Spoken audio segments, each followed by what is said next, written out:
Halo teman-teman, video pembelajaran kali ini dengan topik pengakuan setelah pengukuran awal, depresiasi, penurunan nilai, dan penghapusan aset tetap PSAK 16. Aset tetap. Aset tetap adalah aktiva yang berwujud yang diperoleh dalam bentuk siap pakai atau dengan dibangun terlebih dahulu yang digunakan dalam operasi perusahaan dan mempunyai masa manfaat lebih dari 1 tahun. Pengakuan aset tetap. Aset tetap diakui pada saat manfaat ekonomi masa depan dapat diperoleh dan nilainya dapat diukur dengan andal. Pengakuan aset tetap akan sangat andal bila aset tetap telah diterima atau diserahkan hak kepemilikannya dan atau pada saat penguasaannya berpindah. Pengukuran dalam aset tetap. Aset tetap pada prinsipnya dinilai dengan biaya perolehan. Apabila biaya perolehan suatu aset adalah tanpa nilai atau tidak dapat diidentifikasi, maka nilai aset tetap didasarkan pada nilai wajar pada saat perolehan. Menurut SAP, aset tetap yang diperoleh atau dibangun secara swakelola dinilai dengan biaya perolehan.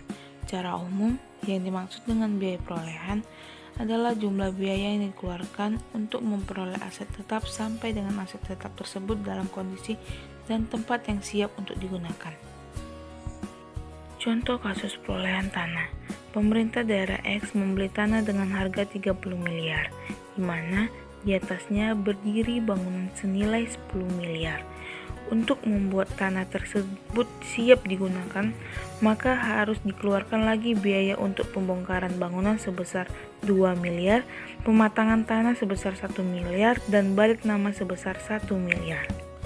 Penyelesaiannya, membeli tanah 30 miliar ditambah dengan biaya pembongkaran sebesar 1 miliar, ditambah dengan biaya pematangan tanah 1 miliar, ditambah dengan biaya balik nama 1 miliar. Jadi hasilnya 33 miliar.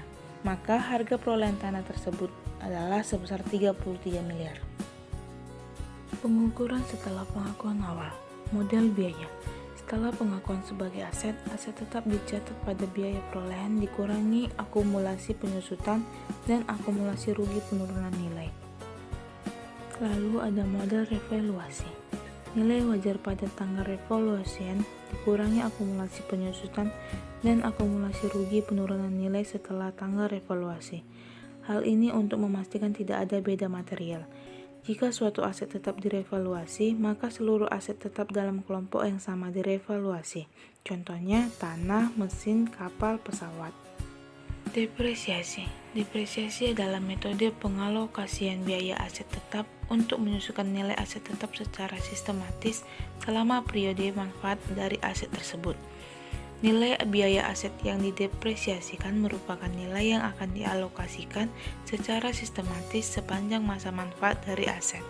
Dalam menentukan masa manfaat suatu aset, suatu entitas mempertimbangkan beberapa faktor sebagai berikut. Yang pertama ada ekspektasi penggunaan aset, yang kedua keusangan teknis dan komersial dari aset tersebut karena perubahan teknologi atau pasar aset. Yang ketiga, ada pembatasan legal atau penggunaan aset seperti tanggal kadaluarsa penggunaan aset yang tertera dalam suatu kontrak. 3 metode yang umum digunakan oleh entitas adalah sebagai berikut. Yang pertama ada metode garis lurus, yaitu akan menghasilkan pembebanan yang konstan selama masa manfaat aset bila estimasi nilai residu aset tidak berubah dan tidak terjadi penurunan nilai aset. Yang kedua ada metode pembebanan menurun, yaitu akan menghasilkan pembebanan yang semakin menurun selama masa manfaat dari aset. Ketiga ada metode unit produksi, yaitu akan menghasilkan pembebanan yang didasarkan pada ekspektasi penggunaan aset atau output yang dihasilkan. Penurunan nilai dari aset merupakan suatu kondisi di mana nilai tercatat dari aset atau carrying amount melebihi jumlah terpulihkan atau recoverable amount. Indikasi penurunan nilai PSAK 48 revisi tahun 2009, penurunan nilai aset menyatakan bahwa pada setiap akhir periode pelaporan, suatu entitas harus menilai apakah terdapat indikasi suatu aset mengalami penurunan nilai.